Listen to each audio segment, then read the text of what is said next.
വസ്തു വിൽപ്പനയും അതിന്റെ ഇൻകം ടാക്സുമായിട്ട് ബന്ധപ്പെട്ടിട്ടാണ് എന്നെ ഏറ്റവും കൂടുതൽ ആൾക്കാർ ചോദ്യങ്ങൾ ചോദിച്ച് ബുദ്ധിമുട്ടിക്കാറുള്ളത്. അപ്പോൾ എനിക്ക് മനസ്സിലായിട്ടുള്ള ഒരു കാര്യം എന്ന് പറഞ്ഞാൽ ഈ സ്ഥല വിൽപ്പന ഞാൻ പ്രോപ്പർട്ടി എന്നാണ് ഇനി യൂസ് ചെയ്യുക. പ്രോപ്പർട്ടി വിൽപ്പനയുമായി ബന്ധപ്പെട്ട് ആൾക്കാർക്ക് പലതരത്തിലുള്ള സംശയങ്ങളുണ്ട്. അപ്പോൾ അതിനെ മൊത്തത്തിലൊന്ന് ക്ലാരിഫൈ ചെയ്യാന്നുള്ള ഒരു ഉദ്ദേശമാണ് ഈ വീഡിയോയിൽ. നമ്മൾ പ്രോപ്പർട്ടി വിൽക്കുന്ന സമയത്ത് ഈ പ്രോപ്പർട്ടിയെ ഇൻകം ടാക്സ് നിയമപ്രകാരം രണ്ടായിട്ടാണ് തരംതിരിക്കുക. ഒന്ന് ഷോർട്ട് ടേം ക്യാപിറ്റൽ അസറ്റ് എന്ന് വിളിക്കും, രണ്ട് ലോങ് ടേം ക്യാപിറ്റൽ അസറ്റ് എന്ന് വിളിക്കും. ഞാനൊരു പ്രോപ്പർട്ടി വാങ്ങിച്ചിട്ട് 2 വർഷത്തിൽ കവിയാതെ പിരിവ്, അത് 2 വർഷത്തിൽ താഴെ മാത്രമേ ഞാൻ ഹോൾഡ് ചെയ്യുന്നുള്ളൂ, അതിനുള്ളിൽ ഞാൻ വിൽക്കുകയാണെങ്കിൽ അത് വിറ്റിട്ട് നമുക്ക് വല്ല ലാഭവും കിട്ടുന്നുണ്ടെങ്കിൽ അതിനെ ഷോർട്ട് ടേം ക്യാപിറ്റൽ ഗെയിൻ എന്ന് വിളിക്കും. നേരെ മറിച്ച് അത് 2 വർഷം കഴിഞ്ഞാൽ അതിന്റെ പേരൊന്ന് മാറും, ലോങ് ടേം ക്യാപിറ്റൽ അസറ്റ് എന്നാണ് പറയുക. അത് വിറ്റ് കിട്ടുന്ന ലാഭത്തിനെ ലോങ് ടേം ക്യാപിറ്റൽ ഗെയിൻ എന്ന് വിളിക്കും. ഓക്കെ, ഇനി എന്താണ് ഇതുകൊണ്ടുള്ള പ്രശ്നം? ഷോർട്ട് ടേം ക്യാപിറ്റൽ ഗെയിൻ ആണ് നമുക്ക് കിട്ടുന്നതെങ്കിൽ നമ്മളെ സംബന്ധിച്ചിടത്തോളം അത് നോർമൽ, നമുക്കൊരു സ്ലാബ് റേറ്റ് ഉണ്ട്. 4 ലക്ഷം മുതൽ 8 ലക്ഷം രൂപ വരെ 5%, 8 മുതൽ 12 ലക്ഷം രൂപ വരെ 10% എന്നൊക്കെ പറഞ്ഞ് ആ സ്ലാബിൽ അങ്ങ് പോയാൽ മതി. നേരെ മറിച്ച് അത് ലോങ് ടേം ആയാൽ, ലോങ് ടേം ആയിട്ടുള്ള ക്യാപിറ്റൽ ഗെയിൻ ആണ് നമുക്ക് കിട്ടുന്നത് എങ്കിൽ നമുക്ക് 2 ഓപ്ഷനാണ് സർക്കാർ തന്നിരിക്കുന്നത്. നിങ്ങൾ ലാഭം കണ്ടുപിടിക്കുന്ന സമയത്ത് ഇൻഡെക്സേഷൻ എന്ന് പറഞ്ഞൊരു പരിപാടിയുണ്ട്. അത് ചെയ്തുകൊണ്ട് ആണ് നിങ്ങൾ ലാഭം കാൽക്കുലേറ്റ് ചെയ്യുന്നതെങ്കിൽ നിങ്ങൾക്ക് അതിന് 20% ടാക്സ് അടക്കണം. ഇൻഡെക്സേഷൻ ചെയ്തിട്ടാണ് നിങ്ങൾ ലാഭം കണ്ടുപിടിക്കുന്നതെങ്കിൽ 20% ടാക്സ് അടക്കണമെന്നും, ഇൻഡെക്സേഷൻ ചെയ്യാതെയാണ് നിങ്ങൾ ലാഭം കണ്ടുപിടിക്കുന്നതെങ്കിൽ അതിന് 12.5% ടാക്സ് അടച്ചാൽ മതി എന്നാണ് പറഞ്ഞിരിക്കുന്നത്. അപ്പോൾ സ്വാഭാവികമായിട്ടും നിങ്ങൾക്കൊരു കൺഫ്യൂഷൻ ഉണ്ടാകും എങ്ങനെയാണ്, എന്താണ് ലാഭം. ഇപ്പോൾ ഞാൻ ഒരു 10 ലക്ഷം രൂപക്ക് ഒരു പ്രോപ്പർട്ടി വാങ്ങിച്ചു, ഒരു 15 ലക്ഷം രൂപക്കാണ് ഞാൻ വിൽക്കുന്നത് എങ്കിൽ വിൽക്കാനുള്ള ചിലവും കാര്യങ്ങളൊക്കെ ഉണ്ടാവും, അതൊക്കെ ഒഴിവാക്കാം. നമുക്ക് 10 ലക്ഷം രൂപക്ക് വാങ്ങിച്ച ഒരു പ്രോപ്പർട്ടി 15 ലക്ഷം രൂപക്ക് വിറ്റാൽ നോർമലി ഷോർട്ട് ടേം ആയിട്ടുള്ള ക്യാപിറ്റൽ അസറ്റ് ആണെങ്കിൽ നമ്മളെ സംബന്ധിച്ചിടത്തോളം 5 ലക്ഷം രൂപയാണ് ലാഭം. നേരെ കുറച്ച് ഇനി ലോങ് ടേം ആയാലും ഇത് തന്നെയാണ്, 5 ലക്ഷം രൂപ തന്നെയാണ് ലാഭം വരിക. പക്ഷേ നമുക്ക് ഇൻഡെക്സേഷൻ എന്ന് പറയുന്ന ഒരു ബെനിഫിറ്റ്, നമ്മൾ വർഷങ്ങൾക്ക് മുമ്പ് വാങ്ങിച്ചൊരു പ്രോപ്പർട്ടി 2 വർഷം കഴിഞ്ഞിട്ടാണല്ലോ വിൽക്കുന്നത്, വർഷങ്ങൾക്ക് മുമ്പേ വാങ്ങിച്ചൊരു പ്രോപ്പർട്ടി, ആ ഡേറ്റ് കൃത്യമായിട്ടൊന്ന് ഓർമ്മിക്കണേ, 2024 ജൂലൈ 23 മുമ്പ് വാങ്ങിച്ച ഒരു പ്രോപ്പർട്ടി നിങ്ങൾ 2 വർഷം കഴിഞ്ഞിട്ടാണ് വിൽക്കുന്നത് എങ്കിൽ, വാങ്ങിച്ചിട്ട് 2 വർഷം കഴിഞ്ഞിട്ടാണ് വിൽക്കുന്നതെങ്കിൽ ആ വിറ്റ് കിട്ടുന്ന ലാഭം ലോങ് ടേം ക്യാപിറ്റൽ ഗെയിൻ ആണ്. അങ്ങനെയുള്ള ഒരു പ്രോപ്പർട്ടിക്ക് മാത്രമാണ് ഞാനിനി പറയുന്ന കാര്യം അപ്ലിക്കബിൾ ആവുള്ളൂ. ഉദാഹരണത്തിന് 2001 ഒരാൾ ഒരു പ്രോപ്പർട്ടി വാങ്ങിച്ചു നോക്കുക. ഫോർ എക്സാമ്പിൾ ഒരു 100 രൂപയുടെ ഒരു പ്രോപ്പർട്ടി വാങ്ങിച്ചെന്ന് വിചാരിക്കുക. 2025-26 ഇപ്പം നടന്നുകൊണ്ടിരിക്കുന്ന സാമ്പത്തിക വർഷം ഒരു 1000 രൂപക്ക് വിറ്റു എന്ന് നിങ്ങൾ കരുതുക. ശരിക്കും പറഞ്ഞാൽ 1000 രൂപക്ക് വിറ്റു, 100 രൂപ അതിൻ്റെ വാങ്ങിച്ച വില കോസ്റ്റ് ഓഫ് അക്വസിഷൻ എന്ന് പറയും.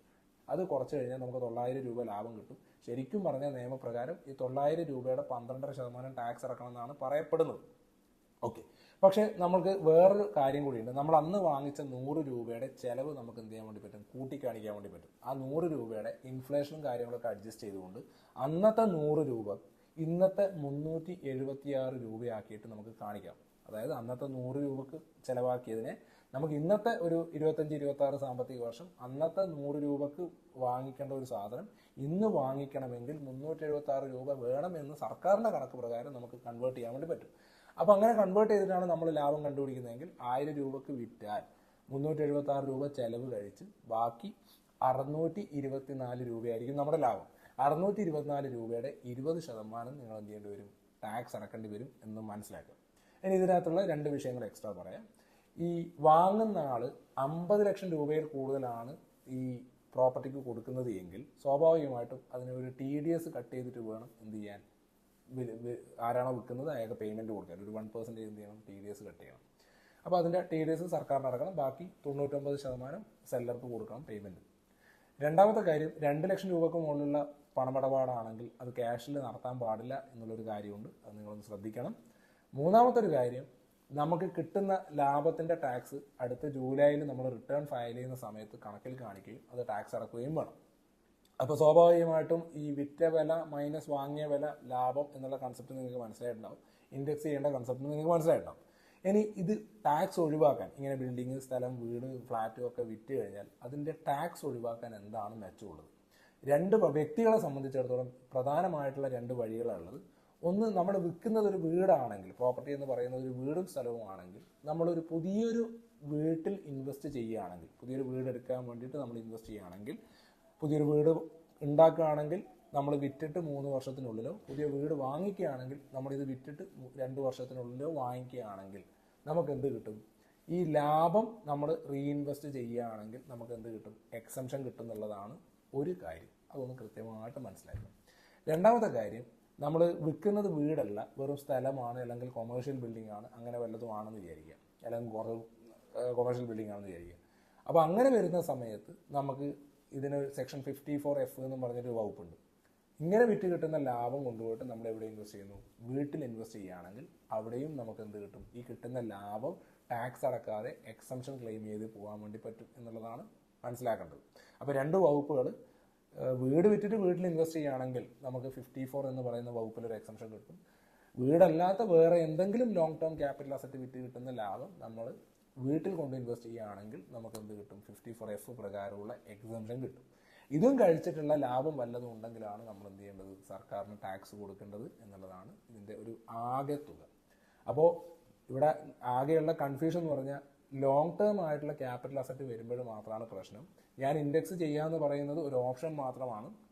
നിങ്ങൾക്ക് ഇൻഡെക്സ് ചെയ്തിട്ടോ ഇൻഡെക്സ് ചെയ്യാണ്ടോ എന്ത് ചെയ്യാം? ലാഭം കണ്ടുപിടിക്കാം. ഇൻഡെക്സ് ചെയ്തിട്ടാണ് ലാഭം കണ്ടുപിടിക്കുന്നതെങ്കിൽ 12.5% അല്ല ടാക്സ്, 20%. ഇൻഡെക്സ് ചെയ്യാണ്ടാണ് ലാഭം കണ്ടുപിടിക്കുന്നതെങ്കിൽ 12.5% ടാക്സ് കൊടുക്കണം.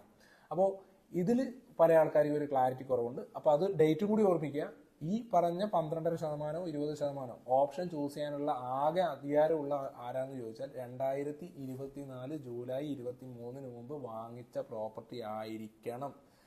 വെരി ഇമ്പോർട്ടൻറ്റ്, 2024 ജൂലൈ 23 മുമ്പ്. ഓക്കെ, അപ്പോൾ ഇത്രയും കാര്യങ്ങൾ ഒന്ന് ഓർമ്മിച്ച് വെക്കുക. ഇനി ഇതിൻ്റെ സ്റ്റാമ്പ് ഡ്യൂട്ടി വാല്യുവേഷൻ, നമ്മൾ രജിസ്ട്രേഷൻ ഫീസ് എത്ര കൊടുക്കണം, അങ്ങനെയുള്ള കാര്യങ്ങളൊക്കെ ആധാർ എഴുത്തുകാരൊക്കെ കൃത്യമായിട്ട് പറഞ്ഞുതരും.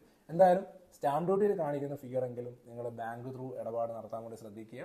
കൂടുതൽ ടാക്സ് സംബന്ധമായ വിവരങ്ങൾക്ക് പേജ് ഫോളോ ചെയ്യുക, മറ്റുള്ള ആൾക്കാർക്ക് ഷെയർ ചെയ്യുക.